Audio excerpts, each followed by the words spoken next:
प्यारा भावर ऐं भेनरो, चई नेताउनि में कोई दम कोन्हे। पावर सॼो IAS वटि आहे। हाणे मां हींअर तय बि कयां त मूंखे हिन उमिरि में परीक्षा में विहारींदा ई कोन।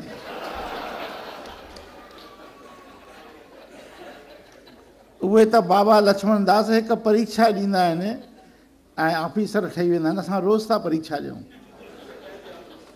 रोज़ था पेपर ॾियूं ऐं 5 साल में पकी परीक्षा ॾींदा आहियूं। जॾहिं पास थींदा आहियूं तॾहिं विधानसभा में वेंदा आहियूं।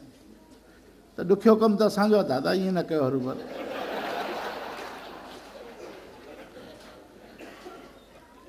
कंहिं बि पद ते सिंधी भाउ पहुचे, पाण खां कमज़ोर जी चिंता करे।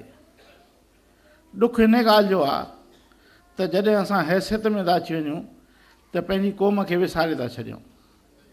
असांजो हिकिड़ो नओं हिकु घर थो ठही वञे, नओं हिकिड़ो ग्रुप थो ठही वञे ऐं पंहिंजे वॾमाणपीअ में एॾो अची था वञूं जो पाण खां हेठियनि खे विसारे था छॾियूं। असां कुझु बि आहियूं, उन्हनि जे कारण आहियूं। इहो भाव सदाईं रहे। पंहिंजे कर्तव्य खे निष्ठा सां पूरो कयूं। कंहिंजी नज़र में इहो न अचे त असां उन्हनि जो फेवर था कयूं, पर जॾहिं पंहिंजे ड्यूटीअ खां ॿाहिरि अचूं त पंहिंजे क़ौम जे लाइ सिक, कुर्ब ऐं प्यारु ज़रूरु रखूं। न त असांजो हे सम्मान अधूरो आहे। असांजो सम्मान सिर्फ़ु इन करे थो थिए त उहिदे ते रही बि पंहिंजे क़ौम जो ध्यानु रखूं। न त असांजो सम्मान छो थियणु घुरिजे। ऐं जेके क़ौम जा बानीकार आहिनि उहे जॾहिं नंढनि माण्हुनि जी इज़त घटि था कनि या नथा कनि त उन्हनि खे सम्मान न कराइणु घुरिजे। उहे समाज खे धोखो था ॾियनि। ऐं मां अॼु तव्हांजे साम्हूं आहियां। साईं दर वेनिती आहे त उन्हनि खे अञा सोभ मिले, अञा जसु मिलेनि, पर पुटे वधी, धने वधी, पर मने न वधी। अभिमान खां बचनि। अभिमान माण्हूअ जे पतन जो कारण आहे। निवड़त ऐं निहठियाई हिकु अहिड़ो गुण आहे जेको माण्हूअ खे ऊचाई ॾियारींदो आहे। हिते जिन जो सम्मान थियो आहे उन्हनि खे मुंहिंजी हिकु ई वेनिती आहे त कॾहिं बि अहंकार न कनि। निवड़त ऐं निहठियाईअ सां जेतिरो थी सघे पॉज़िटिव सोच रखे हलनि ऐं पाण खां कमज़ोर जी मदद कनि।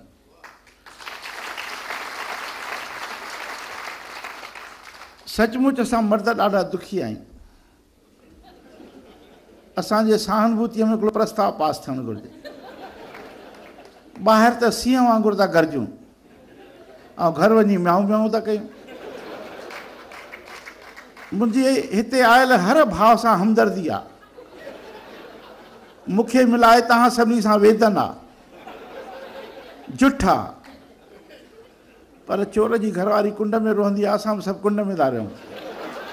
कंहिंखे पंहिंजूं दाहूं ॾियूं त रोज़ु सुबुह जो चांहि खपे, रोज़ु सुबुह जो पेपर खपे।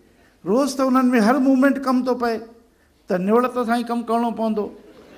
जे रोब ॾेखारींदासीं, चवंदासीं टिकट कटाए ॿाहिरि वञ, भोपाल में सुठो ऐं छो आयो आई। जीवन हिकु उत्सव आहे, पर्व आहे, हिकु त्योहार आहे। इनखे ख़ुशीअ सां मल्हायूं। रोज़ु उथूं त साईंअ खे वेनिती कयूं अॼो को ॾींहुं सुठो गुज़ारजांइ ऐं राति जो उनजो शुक्र मल्हायूं। तुंहिंजी महिर सां अॼो ॾींहुं सुठो वियो आहे, सुभाणे तुंहिंजे मथां मयार आहे। असां तुंहिंजे चरणनि में आया आहियूं, तूं ई असांजी लॼ रख। अॼु जो प्रोग्राम सचमुच दिलि खे ॾाढो ख़ुशि कराइण वारो। ऐं मां चवां थो त असां सभिनी खे भाषण न ॾेई भेण काजल खे ॿुधणु घुरिजे। असां उनखे ॿुधणु आया आहियूं। मां साईं दर वेनिती थो कयां त उनखे ख़ूब सोभ ॾिए, जसु ॾिए, उनजो हौसलो अञा वधाए। ईअं ई असांजी सिंधियत खे क़ाइमु रखे। जय झूलेलाल।